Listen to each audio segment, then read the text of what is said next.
Шановні друзі, триває 56-та доба активної фази російсько-української війни. Dear friends, this is the 56th day of the active phase of the Russian-Ukrainian war. The situation remains under the control of the military and political leadership of Ukraine. If we walk clockwise from Kyiv region to Kherson along the borders, we can see the following. On the Kyiv-Chernihiv-Sumy direction, units of the armed forces of Ukraine cover the state border. There are no signs of the creation of enemy offensive group there. In the Kharkiv region, there are battles, and the General Staff of the Armed Forces of Ukraine declares that several settlements have been liberated. That is, there we are slowly, tactically, but advancing.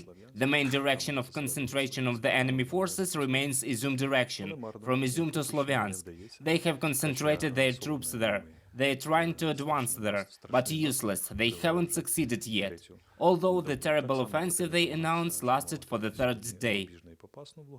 The enemy also tried to attack Rubizhne and Popasna in Lugansk region today. He was repelled, according to some data requiring clarification. More than 130 wounded soldiers of the Russian Federation were hospitalized in local hospitals in territories now controlled by Russian troops. As for Zaporizhzhia region, the enemy is trying to advance in the Hulaypole direction, but despite the announcements, despite the assurance, despite the reports of massive offensive and so on, they are not. He is advancing carefully by single company tactical groups of men. That's 100 men with equipment. He is under attack from our air force, artillery and ground forces conducting an active maneuvers defense. Mariupol is holding on. Fighting is underway near the Azovstal plant and in some other areas. The enemy is having a hard time there, suffering huge losses. A corridor from Mariupol was announced. Everyone who hears me or can hear me, I urge you to make the maximum out of this corridor.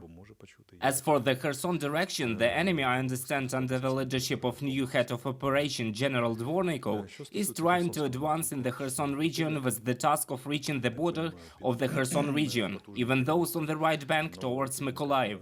The Mykolayiv region is being shelled in order to force our troops to fight the enemy's artillery, to seek them instead of advancing. But even there we conduct separate, cautious, deliberate but tactical actions to defeat the enemy grouping on the right bank. Arms and military equipment keep coming on. You've all seen the announcement about the arrival of aircraft today, but let's put it this way for now.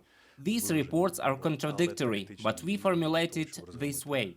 The aircraft fleet of the Air Force of the Armed Forces of Ukraine has been slightly increased. That's all for now. On the territory of Donetsk-Luhansk regions where the enemy concentrates its main efforts, 10 attacks of Russian occupants were repelled during the day. 12 tanks, 28 units of armored and 2 units of automobile equipment, 1 artillery system were destroyed. A group of the Air Force of Ukraine has hit 9 aerial targets during the day, 1 aircraft, 1 helicopter, 6 unmanned aerial vehicles of various types and 1 cruise missile. The military and political leadership knows what they are doing. We believe in the armed forces, we believe in all of us. We concentrate our efforts on certain areas. Everything will be Ukraine. Follow our next reports.